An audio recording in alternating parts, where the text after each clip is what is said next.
बिस्मिल्लाहिर्रहमानिर्रहीम अस्सलाम वालेकुम। कैसे हो दोस्तों? मैं उम्मीद करता हूँ कि आप सब खैर वफियत से होंगे। दोस्तों आज मैं आपको होम्योपैथी की मेडिसिन जिनकम सल्फोरेकम के बारे में इंफॉर्मेशन दूंगा कि दोस्तों जिनकम सल्फ इसे हम कौन कौन सी डिजीज में इस्तेमाल कर सकते हैं और उस डिजीज से रिलेटेड हमारे जिसम में कौन कौन सी कॉम्प्लिकेशन साइनो सिम्टम महसूस होते हैं, तो इस मेडिसिन को हम इस्तेमाल कर सकते हैं। दोस्तों ये मिनरल किंगडम की मेडिसिन है। ये बहुत ही अच्छा वर्क करती है। अगर किसी को जो आँख का कोरोना है उसमें एक स्कैरिंग का इशू जो है ना वो देखने में आता हो, तो ऐसे केस में ये कॉर्नर ऑपेसिटी में ये बहुत ही अच्छा वर्क करती है। और उसके साथ दोस्तों अगर किसी को एक बार बार डिसेंट्री का इशू जो है ना वो देखने में आता हो, तो ऐसे केस में ये मेडिसिन बहुत ही अच्छा वर्क करती है। और उसके साथ साथ दोस्तों इसे हम डायबिटीज़ के केस में और प्रोस्टेट कैंसर के केस में भी ये मेडिसिन जो है ना बहुत ही अच्छा वर्क करती है। और दोस्तों उसके साथ अगर हम देखें तो ये मेडिसिन हमारे माइंड पे बहुत ही अच्छा असर करती है। और एक अल्जाइमर डिजीज़ होती है जो कि एक भूलने वाली टेंडेंसी होती है, तो ऐसे केस में भी ये मेडिसिन जो है ना बहुत ही अच्छा वर्क करती है। यानी दोस्तों ये हमारी आँख पे बहुत ही अच्छा असर करती है और उसके साथ ये हमारे माइंड पे बहुत ही अच्छा असर करती है। और उसके साथ दोस्तों अगर किसी को जिंक की डेफिशिएंसी है तो उसको भी इम्प्रूव करने के लिए ये बहुत ही अच्छा मदद करती है।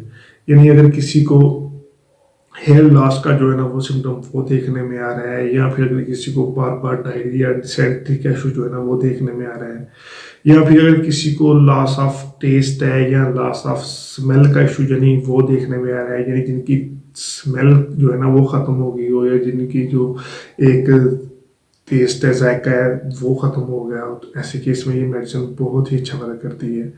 और दोस्तों उसके साथ ये आँखों की जो कोरोना होता है उसमें एक स्कैरिंग का इशू जो है ना वो देखने में आता हो, तो ऐसे केस में ये मेडिसिन बहुत ही अच्छा वर्क करती है। तो दोस्तों सबसे पहले हम देखते हैं जिसमें मुख्तलिफ जगह पे इस मेडिसिन को कौन से साइन और सिम्टम महसूस होते हैं, इस मेडिसिन को हम इस्तेमाल कर सकते हैं। और उसके बाद मैं आपको बताऊंगा कि हम कौन कौन सी डिजीज में इस्तेमाल कर सकते हैं।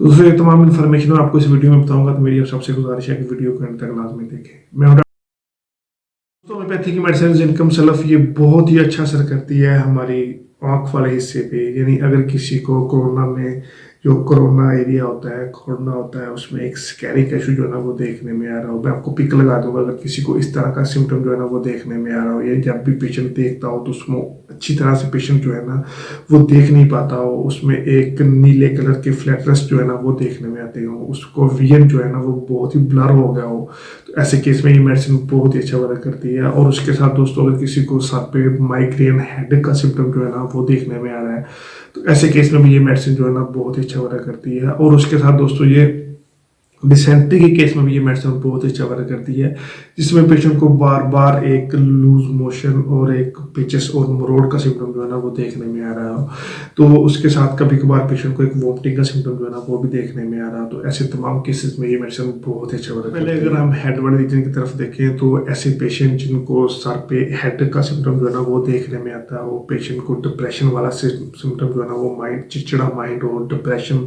पेशेंट जो है डिप्रेशन में मुब्तला हो, तो ऐसे केस में ये मेडिसिन बहुत ही अच्छा वर्क करती है। ऐसे पेशेंट जिनको सर पे एक शदीद किस्म का हेडेक का सिम्टम जो है ना वो देखने में आता हो, और उसके साथ साथ पेशेंट को एक जिंक की डेफिशिएंसी जो है ना वो भी देखने में आती हो, और उसमें पेशेंट को एक डिप्रेशन वाला माइंड जो है ना वो देखने में आता हो, उस एक चिड़चिड़ापन इरिटेबल माइंड जो है ना अपसेट माइंड पेशेंट का वो देखने में आता हो, तो ऐसे केस में ये मेडिसिन बहुत ही अच्छा वर्क करती है। अगर किसी पेशेंट को इसके सिम्टम जो है ना वो मिलते हो तो आप ये मेडिसिन जो है ना वो इस्तेमाल करें, ये बहुत ही अच्छा रिजल्ट देती है। दोस्तों अगर हम थोड़ा सा नीचे आँख वाले रीजन की तरफ देखें तो ये आँख पे बहुत ही अच्छा असर करती है। यानी ये ओबेसिटी ऑफ कोरोना की बहुत ही अहम मेडिसिन है।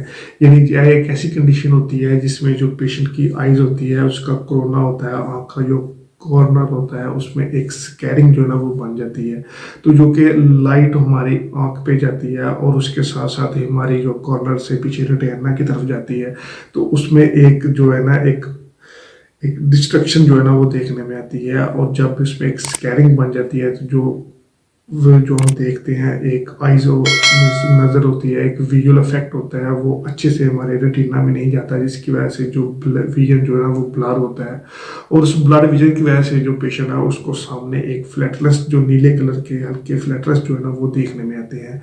तो उसका जो विजन होता है वो ब्लर होता है। तो ऐसे केस में ये विजन को इम्प्रूव करती है और आँख वाले जो है बहुत ही अच्छा असर करती है। और कोरोना कि जो स्कैन होती है उसको बहुत अच्छे तरीके से जो है ना वो इम्प्रूव करती है। तो दोस्तों ये एक आइज़ की जो विजुअल होती है उसको इम्प्रूव करने के लिए ये मेडिसिन बहुत ही अच्छा वर्क करती है। और उसके साथ दोस्तों अगर किसी को जिंक की डेफिशिएंसी है, तो अगर किसी को कोरोना का जो स्कैनिंग है वो इन्फ्लामेशन की वजह से जो वो हो गया हो, या फिर अगर किसी को इन्फेक्शन की वजह से हो गया हो, या फिर विटामिन ए की डेफिशिएंसी की वजह से अगर किसी को जो है ना वो कोरोना में स्कैनिंग का इशू जो है ना वो देखने में आता हो, तो ये ऐसे तमाम केसेस में ये मेडिसिन जो है ना बहुत ही अच्छी तरीके से पेशेंट की आइज़ की कंडीशन को जो है ना वो बेस्ट करती है। और पेशेंट की ऐसी तमाम कंडीशन पे जिसमें पेशेंट को सर पे एक हेडेक का सिम्टम देखने में आता हो, एक आंख में जो है ना विजुअल इफेक्ट जो है ना वो कम हो गया हो, जिसकी वजह से आंख में जो है ना एक सामने हल्के फ्लैटर्स जो है ना वो दिखाई देते हो नीले कलर के। तो ऐसे तमाम केसेस में ये मेडिसिन बहुत ही अच्छा वर्क करती है। और उसके साथ दोस्तों अगर हम देखें तो जो उसका पेशेंट का जो माउथ वाला रीजन होती है उसमें एक ड्राइनेस जो है ना वो देखने में आती है। और पेशेंट हल्का थोड़ा सा पानी जो है ना वो बार बार पीने की टेंडेंसी जो है ना वो रखता है। और उसके बाद दोस्तों थोड़ा सा नीचे अगर हम स्टमक वाले रीजन की तरफ होता है तो पेशेंट को बहुत ही ज़्यादा शदीद किस्म का एक एसिड बर्न जो है ना, हार्ट बर्न की कंडीशन जो है ना वो देखने में आती है। और पेशेंट को सीवियर किस्म की कॉन्स्टिपेशन का इशू जो है ना वो देखने में आता है। तो ऐसे केस में भी ये मेडिसिन जो है ना बहुत ही अच्छा वर्क करती है। तो अगर किसी पेशेंट को इस तरह के सिम्टम जो है ना वो मिलते हैं तो ये मेडिसिन जो है ना वो इस्तेमाल करता है। तो ऐसे केस में ये मेडिसिन बहुत ही अच्छी तरीके से कॉन्स्टिपेशन को भी इम्प्रूव करेगी, हार्ट बर्न को भी इम्प्रूव करेगी, और पेशेंट की जो ड्राइनेस है माउथ में उसको भी इम्प्रूव करेगी। तो ये बहुत ही अच्छा वर्क करती है। दोस्तों अगर हम स्टूल की तरफ देखें तो पेशेंट को ये डिसेंट्री के केस में ये मेडिसिन बहुत ही अच्छा वर्क करती है। यानी जिसमें जो पेशेंट होता है जिसको एक डिसेंट्री यानी रोड की कैफियत जो है ना वो देखने में आती है कि पेशेंट जब भी स्टूल पास आउट करते जाता है तो उसको एक आंखों की कैफियत जो है ना वो देखने में आती है। पेशेंट को एक स्टूल में एक म्यूकस की जो फॉर्मेशन है वो भी देखने में आती है। और पेशेंट को एक बार बार जो है ना मुरोड़ की वजह से जो है ना वो हल्का सा पेशेंट जो है ना वो स्टूल करने की टेंडेंसी देखने में आती है। इसमें पेशेंट को जो है ना एक साथ साथ नोजिया और वोमिटिंग का सिम्टम जो है ना वो देखने में आता है। तो कभी कभार वोमिटिंग जो है ना वो भी जाती है। तो अगर किसी को डिसेंट्री और वोमिटिंग ये बार बार जो है ना कंडीशन देखने में आती है तो ऐसे तमाम केसेस में ये मेडिसिन बहुत ही अच्छा वर्क करती है। और दोस्तों उसके बाद अगर हम देखें तो ये एक ऐसी कंडीशन जिसमें पेशेंट का जो हाथ में एक नमनेस टिंगलिंग जो है ना वो देखने में आती है। यानी अगर किसी को अनीमिया की कंडीशन है, पेशेंट में जो है ना एक रेड ब्लड सेल जो है ना उसकी कमी जो है ना वो देखने में आती है। एचपी की कमी की वजह से अगर किसी को बहुत शदीद किस्म की हाथों में नमनेस टिंगलिंग का सिम्टम जो है ना वो देखने में आता है। और पेशेंट को एक डिसेंट्री की कंडीशन है और बार बार पेशेंट जो है ना वो स्टूल पास आउट करने जाता है। और पेशेंट का जो जिस्म होता है, पेशेंट फिजिकली बहुत स्मार्ट और स्लिम जो है ना वो दिखाई देता है। तो ऐसे केस में ये मेडिसिन बहुत ही अच्छा वर्क करती है। ये जो डिसेंट्री की कंडीशन है उसको भी इम्प्रूव करेगी। और उसकी वजह से अगर किसी पेशेंट को बार बार जो है ना एक वोमिटिंग का सिम्टम देखने में आता है, हार्ट बर्न का सिम्टम जो है ना वो देखने में आता है, तो ऐसे तमाम केसेस में ये मेडिसिन बहुत ही अच्छा वर्क करती है। और दोस्तों उसके बाद अगर हम देखें तो ये मेडिसिन अगर किसी जिस्म में जिंक की डेफिशिएंसी है तो उसको भी बहुत अच्छी तरीके से इम्प्रूव करती है। अगर किसी के जिस्म में जिंक की डेफिशिएंसी है तो उसको सबसे पहले तो जो सिम्टम जो है ना देखने में आएगा उसको हेयर लॉस जो है ना वो देखने में आएगा। और पेशेंट की जो स्मेल है और जो टेस्ट है वो खत्म हो जाएगा, आस्ता आस्ता खत्म होगा, उसका जो जायका है वो ख़त्म होगा। उसके साथ पेशेंट की जो सूंघने की हिस्स होती है वो आस्ता आस्ता उसकी वर्किंग जो है ना वो स्लो हो जाएगी। तो ऐसे केस में भी ये जिंक की डेफिशिएंसी को इम्प्रूव करती है। और उसके साथ दोस्तों ये कॉर्नियल ऑपेसिटी की बहुत ही अहम मेडिसिन है। यानी अगर किसी को जो है ना एक शदीद किस्म का आंखों वाले रीजन पे एक कोरोना में स्कैनिंग का इशू देखने में आता है तो ऐसे केस में भी ये मेडिसिन बहुत अच्छा वर्क करती है। और उसके साथ दोस्तों ये हमारे माइंड पे बहुत अच्छा असर करती है। अगर किसी को अल्जाइमर डिजीज़ का इशू जो है वो देखने में आता है तो ऐसे केस में भी ये मेडिसिन बहुत ही अच्छा वर्क करती है। और उसके साथ दोस्तों अगर किसी को टंग पे पैरालिसिस का इशू जो है ना वो देखने में आता है, यानी अगर किसी को पैरालिसिस है और टंग वाले रीजन पे पेशेंट जो है ना वो खाना खाते वक्त उसको चोकिंग का एहसास होता है, खाना निकलना मुश्किल होता है, तो ऐसे केस में भी ये मेडिसिन बहुत ही अच्छा वर्क करती है। और उसके साथ दोस्तों दोस्तों अगर किसी को लंबे टाइम से जो है ना एक डायबिटीज़ का इशू है और डायबिटीज़ की वजह से पेशेंट को जिंक की डेफिशिएंसी जो है ना वो देखने में आती है, यानी अगर किसी को बार बार यूरिन जो है ना वो करने की वजह से जो है ना अगर किसी को यूरिन का फ्लो इनकॉन्टिनेंस है शुगर में डायबिटीज़ में, तो ऐसे केस में जिंक की डेफिशिएंसी जो है ना वो हो जाती है। इसकी वजह से जिंक डेफिशिएंसी का इशू है और उसमें जो पेशेंट है उसको हेयर लॉस का सिम्टम देखने में आ रहा है, या फिर अगर किसी को जो है ना उसकी स्मेल का ख़त्म हो गई है, या फिर टेस्ट जो है ना वो मुंह जो है ना उसको बेजायका हो गया है, और उसके साथ पेशेंट की आइज़ का जो प्रॉब्लम है वो देखने में आ रहा है, और उसके जो पेशेंट है उसको एक बार बार डायरिया डिसेंट्री की कंडीशन जो है ना वो बार बार रिपीटेड जो है ना वो देखने में आ रही है। तो ऐसे तमाम केसेस में ये मेडिसिन जो है ना जिंक की डेफिशिएंसी को इम्प्रूव करेगी और ऐसी तमाम कंडीशन से पेशेंट को बहुत अच्छी तरीके से जो है ना वो इम्प्रूव करेगी। दोस्तों ये हम देखते हैं होम्योपैथी की मेडिसिन जिनकम सल्फा से हम कौन कौन सी डिजीज में इस्तेमाल कर सकते हैं।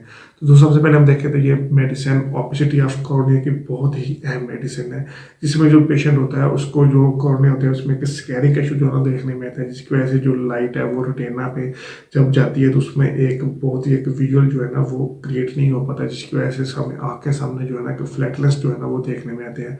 तो ऐसे केस में ये मेडिसिन बहुत ही अच्छा वर्क करती है। और उसके साथ अगर किसी को जिंक की डेफिशिएंसी की वजह से मुंह का जायका नहीं है या स्मेल का ख़त्म हो गया है, या उसके साथ डायबिटीज़ की वजह से आँख का मसला जो है ना उसका विजन जो है ना वो लो हो गया है, तो ऐसे केस में ये मेडिसिन बहुत ही अच्छा वर्क करती है। और उसके साथ दोस्तों अगर किसी को बहुत ही ज़्यादा इन्फेक्शन की वजह से, इन्फ्लामेशन की वजह से, या विटामिन ए की वजह से जो है डेफिशिएंसी की वजह से जो है ना जो कॉर्नियल ओपेसिटी ऑफ कॉर्निया का इशू देखने में आ रहा था, ऐसे केस में भी ये मेडिसिन बहुत अच्छा वर्क करती है। और उसके साथ दोस्तों ये अल्जाइमर डिजीज़ के केस में भी ये मेडिसिन बहुत ही अच्छा वर्क करती है। और उसके साथ दोस्तों ये डायरिया और डिसेंट्री के केस में भी ये मेडिसिन बहुत ही अच्छा वर्क करती है। जब हम देखते हैं होम्योपैथी की मेडिसिन जिनकम सल्फा से हम कौन सी ताकत में इस्तेमाल कर देती है, बहुत ही अच्छा रिजल्ट देती है। तो दोस्तों होम्योपैथी की मेडिसिन जिनकम सल्फा इससे हमें 200 CH में सुबह दोपहर शाम 3 ड्रॉप जो है ना वो खाना खाने से 1 घंटा पहले जो है ना वो इस्तेमाल करना चाहिए। तो ये ऐसे तमाम कंडीशन से पेशेंट को बहुत अच्छी तरीके से क्योर करें। दोस्तों मैं उम्मीद करता हूँ कि आपको ये वीडियो पसंद आई होगी। मेरी आप सबसे गुजारिश है कि वीडियो को शेयर करें, चैनल को सब्सक्राइब करें और बेल आइकन लाजमी दबाएं।